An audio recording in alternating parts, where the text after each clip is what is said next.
Ada orang tanya, tinted yang dalam terang luar gelap tu tinted apa ya?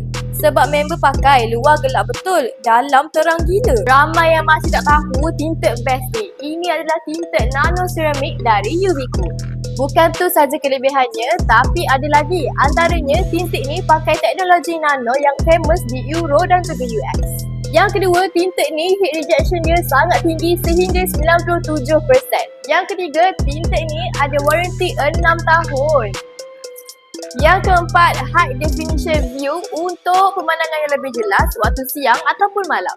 Yang paling best, tinted ni cerah dari dalam walaupun kita install tinted yang gelap. Sangat membantu terutamanya pada waktu malam. Jadi yang mana nak install tinted nano ceramic ni boleh datang saja ke Ubiquo, cakap nak tinted nano ceramic, staff kita akan bantu. Ubiquo, rasai perbezaannya.